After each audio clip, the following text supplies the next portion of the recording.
Adolf Hitler کا شمار دنیا کی مشہور شخصیات میں ہوتا ہے۔ Adolf Hitler Nazi German leader کے طور پر سامنے آیا۔ جنگ عظیم اور ہولوکاسٹ میں ایڈولف ہٹلر کا نام کسی کے لیے انجان نہیں۔ ایڈولف ہٹلر لاتعداد کتابوں، ڈاکومنٹریوں اور ٹی وی شوز میں بھی زیر بحث آیا ہے۔ آج ہم آپ کو ان حقائق سے آگاہ کریں گے جو چند مورخین ہی جانتے ہیں۔ تاہم اس سے قبل ہمارے چینل کو لائک اور سبسکرائب کریں تاکہ ہماری ریسرچ ٹیم کو آپ کی سپورٹ حاصل ہو سکے۔ ناظرین، حکومتی غلطی کے باعث جنگ عظیم اول میں ایڈولف ہٹلر کو آسٹریا کی شہریت کے باوجود بویرین فوج میں شامل کیا گیا۔ قانون کے مطابق آسٹریا کی شہریت کے باعث غیر قانونی طور پر کنگڈم آف بویریا میں مقیم ایڈولف ہٹلر کو ڈیپورٹ کیا جانا تھا۔ تاہم سیکیورٹی ذرائع جدید نہ ہونے کے باعث ایڈولف ہٹلر کو فوج میں شامل کر لیا گیا۔ تاریخ کے مطابق ایڈولف ہٹلر فوجی بھرتی کے فزیکل ٹیسٹ میں بری طرح ناکام ہوا۔ تاہم جوانوں کی کمی کے باعث ہٹلر کو پھر بھی فوج کا حصہ بنا لیا گیا۔ ایڈولف ہٹلر نے جنگ کے دوران فرسٹ کمپنی انفینٹری مین کے طور پر خدمات سر انجام دیں۔ یپرا کے پہلے مارکے میں ایڈولف ہٹلر کا دستہ 3600 جوانوں کے ساتھ میدان میں اترا۔ تاہم اس کے اختتام پر صرف 611 جوان ہی زندہ بچ سکے۔ دسمبر کے اختتام تک ہٹلر کی کمپنی 250 سے کم ہو کر صرف 42 فوجیوں تک رہ گئی۔ ہٹلر نے اس قتل و غارت اور اپنی کمپنی کی بدترین شکست دیکھتے ہوئے میدان جنگ سے فرار اختیار کی اور ریجمنٹ میں قاصد کی نوکری کرنے لگا، جس کا کام دفتری ڈاک کو ایک دفتر سے دوسرے دفتر تک پہنچانا ہی تھا۔ ایڈولف ہٹلر کی اس نوکری کو فوجی ماہرین کے نزدیک جنگ سے فرار کا محفوظ طریقہ قرار دیا گیا، کیونکہ فوجی ہیڈ کوارٹر میدان جنگ سے کوسوں دور ہوا کرتا تھا۔ وقت گزارنے کے لیے جنگ عظیم اول کے دوران لانس کارپورل ہٹلر نے آوارہ کتا پال کر خوب کرتب بھی سکھائے، جس کو ہٹلر سرکس ڈاگ کہا کرتا تھا۔ ہٹلر نے اپنے کتے کے ساتھ محبت کے اظہار کے لیے اس کے ساتھ اپنی بے تحاشا پورٹریٹس بھی بنائیں، جو جنگ کی افراتفری کے دوران چوری ہو گئیں۔ تصاویر کی گمشدگی کے باعث ایڈولف ہٹلر نے دل برداشتہ ہو کر جنگ کے دوران پہلی چھٹی لی اور 18 روز برلن میں گزارے۔ ناظرین، قاصد کی نوکری کے دوران بعض مقامات پر ہٹلر کی بہادری کے واقعات بھی دیکھنے میں آتے ہیں۔ خاص کر جنگ کے دوران ہٹلر نے اس مارکے میں پیغام رسانی کی جس میں 60 فوجیوں کی موت اور 211 زخمی ہوئے۔ برستی گولیوں اور دھماکوں کے دوران اس پیغام رسانی کرنے پر ایڈولف ہٹلر کو لیفٹیننٹ ہیگو گٹمین کی سفارش پر فرسٹ کلاس آئرن کراس کے اعزاز سے نوازا گیا۔ تاہم اس میں دلچسپ بات یہ ہے کہ لیفٹیننٹ ہیگو گٹمین یہودی مذہب سے تعلق رکھتا تھا اور ہٹلر کی یہودیوں سے نفرت کسی سے ڈھکی چھپی نہیں ہے۔ اکتوبر 1916 میں ہٹلر جنگ عظیم اول میں پہلی بار زخمی ہوا جب توپ کا ایک گولہ اس کے قریب آ کر پھٹا، جس سے اس کی ٹانگ پر زخم آیا۔ تاہم 5 مارچ 1917 کو ہٹلر نے دوبارہ اپنی ریجمنٹ کو جوائن کر لیا۔ ناظرین، اس جنگ کے دوران وہ وقت بھی آیا جب ہٹلر کو اپنی بینائی اور قوت گویائی سے ہاتھ دھونا پڑے۔ اس کی وجہ برطانوی مسٹرڈ گیس کو قرار دیا جاتا ہے، جس کے بعد ہٹلر کو ہسپتال میں داخل کروایا گیا۔ یہ وہی ہسپتال تھا جہاں نومبر 1918 میں ہٹلر کو بستر مرگ پر لیٹے جرمنی کی شکست کی خبر ملی۔ اس خبر کے ملنے کے بعد نفسیاتی جھٹکا سہ نہ سکنے پر ہٹلر دوبارہ سے قوت بینائی سے محروم ہو گیا۔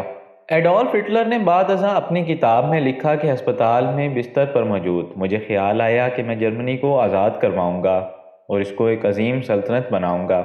جون 1919 میں جرمنی کی ملٹری کمان کو احساس ہوا کہ اپنے شہریوں کی نگرانی لازمی ہے، جس میں فوج کے خفیہ اہلکاروں سمیت پولیس کی بھی مدد لی جائے۔ اس پروجیکٹ کے تحت ہٹلر کو انڈر کور ایجنٹ کے طور پر بھرتی کر لیا گیا، جہاں وہ کیپٹن کارل مائر کی زیر سرپرستی کام کرتا تھا۔ ہٹلر کی کارکردگی سے متاثر ہو کر کیپٹن کارل مائر نے اسے جرمن ورکر پارٹی کی نگرانی کا کام سونپ دیا، لیکن جرمن ورکر پارٹی کے منشور سے متاثر ہو کر 12 ستمبر 1919 میں ہٹلر نے جرمن ورکر پارٹی کو جوائن کر لیا۔ اسی نیشنل جرمن ورکر پارٹی میں جلد ہی ایڈولف ہٹلر کا شمار لیڈروں میں ہونے لگا۔ ایڈولف ہٹلر نے نازی یونیفارم پہننا شروع کر دیا۔ نیشنل جرمن ورکر پارٹی نے ایڈولف ہٹلر کو فیورر کا خطاب دیا، جس کا معنی لیڈر کی ہوتے ہیں۔ ہٹلر نے تمام عمر جنگ عظیم اول میں پایا جانے والا iron cross, golden Nazi party pin اس یونیفارم پر آویزہ رکھا۔ ناظرین، 1924 میں بغاوت کے جرم میں جیل میں قید ایڈولف ہٹلر نے وہ کتاب لکھی جس کا شمار دنیا کی خطرناک ترین کتابوں میں ہوتا ہے۔ اس کتاب کا نام مائن کیمپ تھا، جس کے معنی میری جدوجہد ہوتا ہے۔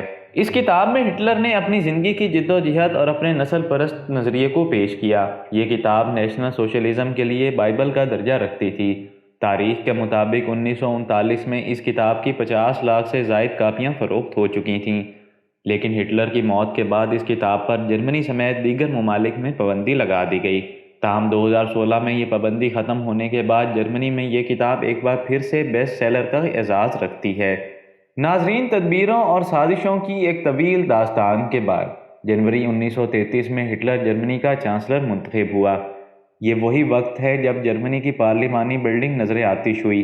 تاہم اس آگ لگنے کے واقعے میں ہٹلر کا کردار تاحال پوشیدہ ہے، لیکن ایک کمیونسٹ کارکن نے واقعے کی ذمہ داری قبول کی، جسے ہٹلر نے اپنے اختیارات کو مستحکم کرنے کے لیے استعمال کیا۔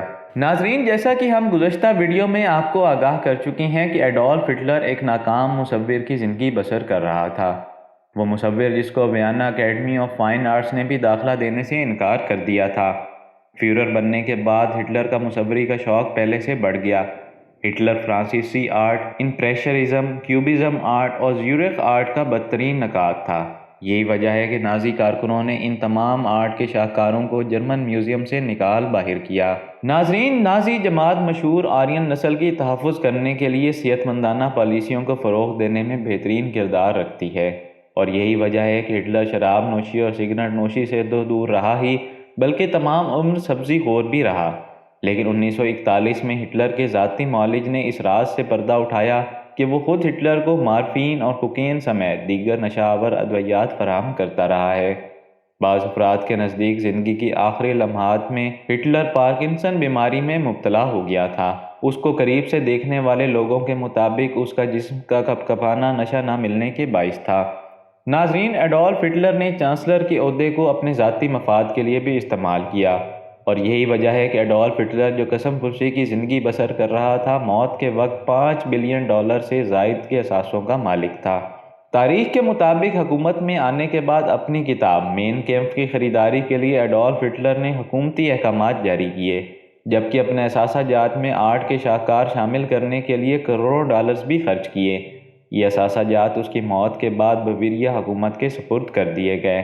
1947 میں سویڈش قانون ساز نے ہٹلر کو امن کے نوبیل انعام کے لیے نامزد کیا۔ اگرچہ اس نے یہ مذاق کے طور پر ارادہ کیا تھا، تاہم بعض لوگوں نے اس کی حمایت میں آواز بھی اٹھائی۔ اس نامزدگی نے دنیا میں ہلچل مچا دی، جس کے فوراً بعد اس نامزدگی کو واپس لے لیا گیا۔ اس اقدام کو نازی اور جرمن سلطنت کی بے عزتی کے طور پر لیا گیا، جس کے بعد ہٹلر نے تمام جرمن قوم پر نوبیل انعام وصول کرنے پر پابندی عائد کرتے ہوئے German National Prize for Arts and Science کا متبادل ایوارڈ متعارف کروایا۔ دوسری جنگ عظیم کے اختتام پر مورخین کے مطابق ہٹلر نے برلن کے مقام پر زیر زمین بنکر میں خود کو گولی مار کر خودسوزی کر لی۔ اس موقع پر ایون برائن، جس سے ہٹلر نے کچھ عرصے قبل ہی شادی کی تھی، نے بھی اپنی جان دے دی۔ ہٹلر کی وصیت کے مطابق اس کی لاش کو نظر آتش کر کے دفنا دیا گیا۔ کم از کم یہ اس کی موت کی سب سے قابل قبول واقعہ ہے۔ اس واقعے کے فوراً بعد متضاد قصوں نے جنم لیا۔ سوویت نے دعویٰ کیا کہ وہ ہٹلر کی موت بارے تصدیق نہیں کر سکتے، جبکہ بعد ازاں یہ افواہ بھی پھیلائی گئی کہ وہ زندہ ہے اور مغربی قوتوں کے زیر سایہ محفوظ ہے۔ بعد میں آنے والی رپورٹ کے مطابق سوویت نے ہٹلر کے جلے ہوئے باقیات کو دریافت کیا، جس کی تصدیق اس کے ڈینٹل ریکارڈ سے کی گئی۔ ہٹلر سے منسوب ایک کھوپڑی جس میں گولی کا نشان تھا عوام کے سامنے پیش کیا گیا، تاہم 2009 میں ریسرچرز کی ریسرچ کے بعد اس کھوپڑی کو زنانہ قرار دیتے ہوئے ہٹلر سے منسوب کرنا غلط قرار دیا گیا۔ یہ وہ چند واقعات تھے جنہوں نے ہٹلر کی نفسیات کو اجاگر کرنے میں یقینی طور پر آپ کی مدد کی ہوگی۔ ہماری اگلی ویڈیو میں جنگ عظیم اول سے منسوب دیگر پوشیدہ حقائق کو بھی آپ کے سامنے پیش کیا جائے گا۔ تاہم ہماری ریسرچ ٹیم کو سپورٹ کرنے کے لیے چینل کو سبسکرائب کریں تاکہ آپ کی رسائی ہماری ویڈیوز تک بلا تعطل جاری رہ سکے۔